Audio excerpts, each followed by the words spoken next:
VUC com preço de Fiorino, afinal, vale a pena? Aguenta o serviço de entrega no Mercado Livre e na Shopee? Hoje viemos trazer um pouco da nossa experiência, apresentar os pontos positivos e negativos da EFA, ou mais conhecida por Towner Júnior, no serviço de entrega de porta a porta. Meu nome é Hannah. Eu sou o David. E hoje a gente veio trazer esse conteúdo para vocês. Afinal, no que investir, EFA ou Fiorino? Hoje nós vamos trazer alguns pontos a partir da nossa experiência, né? Se for ver ali em relação a preço, o da Fiorino, com um ano para agregamento nas empresas, ali a maioria das empresas solicitam ali veículo 2010 para cima, com até 15 anos de uso, né? E o preço da EFA, a Towner Júnior, para Fiorino, do mesmo ano, é praticamente o mesmo. Em relação à manutenção, a manutenção dela é mais em conta do que a Fiorino, só tem um problema para achar mão de obra, né? Tem escassez de mão de obra para esse tipo de veículo. Muitos mecânicos acabam se assustando, achando que é uma mecânica mais complicada, mas não. A maioria das coisas pode fazer em casa mesmo, é muito simples. Hoje a gente veio trazer um pouco sobre custos, lucro, diferença de valores e experiências pessoais que a gente teve com ela. Veio falar sobre a EFA, né? Um caminhãozinho que a gente adquiriu no final do ano passado, que é um veículo urbano de carga, mais conhecido como VUC. A EFA, no geral, é um veículo muito bom. Em relação à manutenção, é uma manutenção bem barata e é um motor que aguenta bastante. Claro que tem alguns probleminhas crônicos, depois a gente vai falar a respeito e como acabar prevenindo isso. Em relação a custo, ela tem o mesmo valor de compra do que uma Fiorino do mesmo ano, por exemplo. Só que o grande diferencial dela é que ela lucra a mesma coisa do que uma HR, que se tu for comprar do mesmo ano, acaba te custando 3 vezes mais do que ela. Em relação a ganhos, né? Ganhos reais, baseando na transportadora que atualmente nós trabalhamos, né? O VUC recebe R$440 de arrancada já. Tu carrega, é 440 que tu tem garantido, né? Se passar de um valor X ali em relação à quilometragem ou número de paradas, eles te pagam um valor a mais. Enquanto isso, a Fiorino, que tem o mesmo custo do que ela, acaba te gerando ali de arrancada R$260. Então tem uma diferença bem significativa de um para outro se tu for a comparar a mesma questão do investimento, né? Até em relação ao consumo dela, é em torno do mesmo consumo da Fiorino, já diferente da HR que acaba gastando bem mais. Sem falar a questão da manutenção também. Como se trata de um motor a gasolina e não a diesel, a manutenção dela é super em conta, além de ser super simples. Tem alguns problemas ali em relação à manutenção, que são a dificuldade principalmente em encontrar peças para ela. Aí o que nós recomendamos? Mercado Livre, não tem muito como escapar disso, ou algumas lojas específicas ali, normalmente em umas cidades maiores tem alguma coisinha ali. Mas no geral, todas as manutenções que a gente fez nela foi comprando peças através do Mercado Livre, né? Hoje em dia facilita bastante em relação ao envio full, então é como a gente recomenda. Compra num dia e chega no outro, e até em relação à mão de obra também é meio escassa, né? O pessoal ou tem medo de mexer, não tem muito conhecimento, mas é uma mecânica muito fácil, então a maioria das coisas tu consegue fazer em casa. As principais diferenças dela para a HR, para justificar em relação ao preço, né, essa diferença gigantesca que tem entre um e outro, são a capacidade de carga, por exemplo, onde que a HR tu consegue carregar mais de 1,5 tonelada em média ali na prática tu consegue, né? Enquanto ela, por se tratar de um motor 1.0 a gasolina, ela carrega 600 kg de carga útil. Para quem está querendo um custo-benefício, né, para entrar nas entregas porta a porta, show, com certeza vale a pena, né? Já se tu quer um carrinho para botar um pouquinho mais de peso, daí já não é tão interessante assim, até mesmo por se tratar de uma capacidade de carga praticamente igual à da Fiorino, né? Mas basicamente o que a gente queria passar para vocês do nosso ponto de vista é que se tu quer começar nesse ramo, quer fazer esse investimento no veículo, o melhor seria dar preferência para um VUC, né, o veículo urbano de carga. Mas assim, tendo noção, tendo em mente que a EFA ela não vai te oferecer o conforto que uma HR te oferece, nem a questão assim da potência. A EFA assim, tu tem que ir no tempo dela, a gente andava assim a 60, 65, ela é um veículo mais fraco.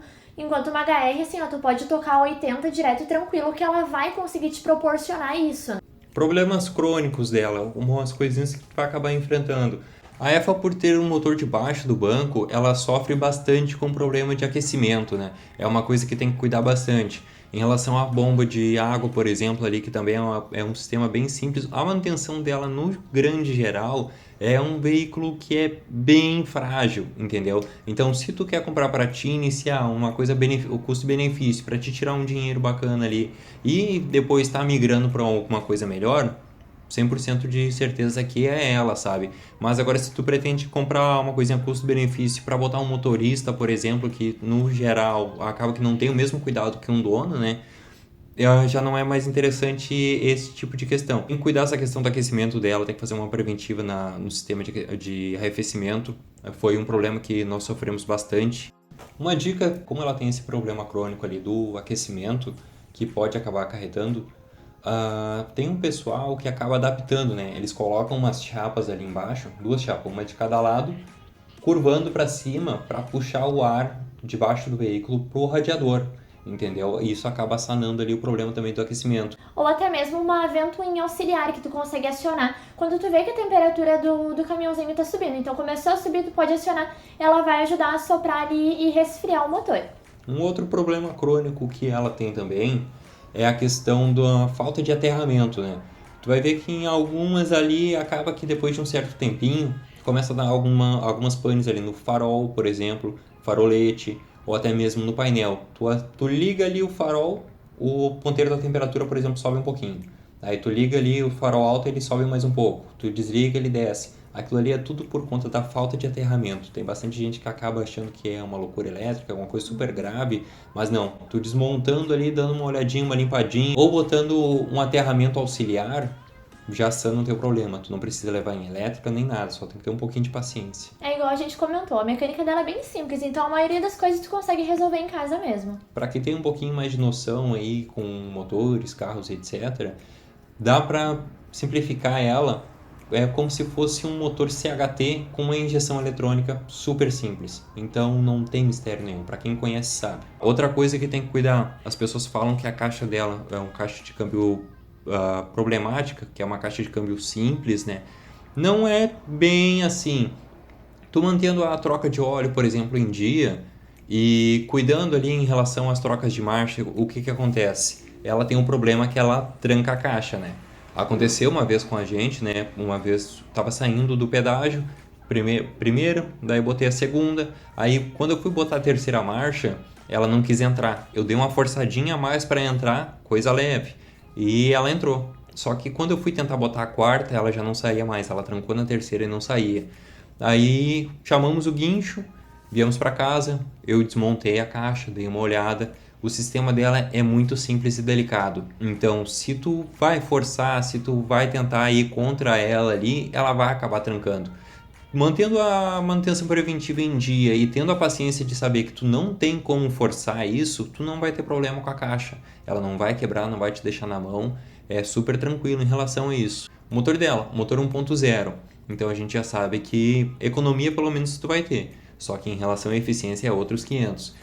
Tem um pessoal aí que acha que é só botar encher de peso ali, subir lomba ali forçando, não é bem assim. Tu tem que ter um cuidado a mais, tu tem que ter uma paciência a mais.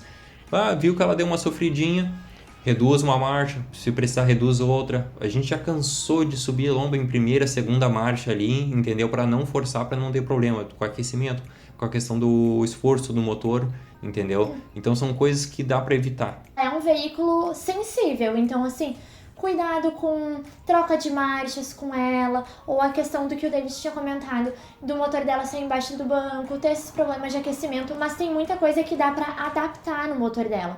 A gente até falou assim, como ela é 1.0, é um motor um pouco mais fraquinho, tem gente que troca motor ou que bota até bico de Clio, né, faz adaptações para ela te oferecer um pouco mais de força, de desenvolvimento, mas ao mesmo tempo ela vai consumir um pouco a mais. Sim, tem bastante gente que adapta ali motor de Chevette, motor de CHT, motor de Fiorino é o principal ali que eles botam, entendeu? Ou daqui a pouco eu conheci um rapaz ali que botou o bico de Clio nela.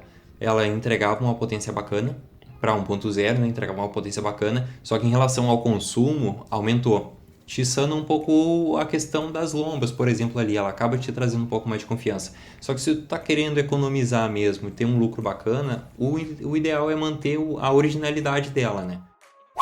Em relação ao nosso faturamento, quanto que a gente tem de custo e quanto que a gente tem de valor líquido que consegue receber no final do mês. Ela, por se tratar de um VUC, dá para fazer uma média tranquila com ela ali, girando ali em torno de 11 mil reais. Desses 11 mil, nós, né, que acabamos morando longe ali do centro de distribuição, que nem daqui até o centro de distribuição são 40 minutos com ela, então tem esse custo a mais, né? O que a gente tem de custo mensal com ela trabalhando de segunda a sábado, em relação ao combustível, são até 2.600, 2.500, 2.600 a gente tira desses 11 mil, né? Em relação à manutenção, é mais manutenção preventiva. Interessante quando tu está entrando nesse ramo é a questão do planejamento financeiro. É uma coisa que muita gente não faz e é onde que acaba dando problema, né? Igual o David tinha comentado, em relação à manutenção dela, é uma manutenção barata. Só que é difícil de encontrar peça, tanto que a maioria das peças a gente compra pela internet. Então, pelo Mercado Livre, a maioria das vezes. Compra num dia pelo full, no outro dia tá aqui em casa. E outra coisa que tem que ter muito cuidado é que tem gente que é meio malandra com relação à mão de obra dela. Ou o pessoal assusta porque não conhece, não sabe fazer, ou vê que é coisa de fora e que não é qualquer um que faz e carca a faca. Então, assim, o que tu conseguir fazer em casa, tem até muito grupo de EFA, Facebook, tem o WhatsApp, eles abraçam muito, assim, questão de tu querer tirar dúvida, eles te dão indicação ou adaptações que tu consegue fazer. Ou, ai, não tô achando tal peça, o que eu posso usar de outro carro para substituir? Eles conseguem te auxiliar por lá. Então, assim, é um grupo bem unido, né? Sim, o pessoal ali é bem unido, assim, a comunidade é bem bacana mesmo, sabe? Que nem eu tive um problema esses dias ali com ela em relação à cruzeta do Cardan. E eu não tinha autopeça ali próxima que fosse ter peça de van, VUC ou derivados, né? Eu entrei em contato com o pessoal ali através do grupo mesmo e perguntei o que daria para adaptar, qual carro que seria compatível. Na hora mesmo eles, usa o da L200. O da L200 era a mesma coisa, o valor mudava pouca coisa de um para outro ali, foi onde que deu para tirar do prego, né? Gente, passando uma conclusão aqui do final, vale a pena? Vale a pena. Se tu tá querendo um veículo ali para tá iniciando no transporte, tirar um dinheiro ali, entendeu? Tu tá querendo investir nessa carreira, compra sem medo. Sabendo, claro, que tu vai ter que ter um cuidado a mais com ela. Tu vai ter que respeitar as limitações dela em relação a peso, potência, essas coisas. Se tu tá querendo um lugar para iniciar, se habituar e não ter um investimento tão alto, com certeza vale a pena. A gente comprou, não nos arrependemos. Se tivesse que ter outra, a gente teria tranquilamente. Agora mais preparados ainda, né? Por já ter passado alguns trabalhos com ela ali, entendeu? Então, pode ir sem medo. Então era isso, gente. Obrigada por assistir até aqui. Deixa um like e se inscreva no canal.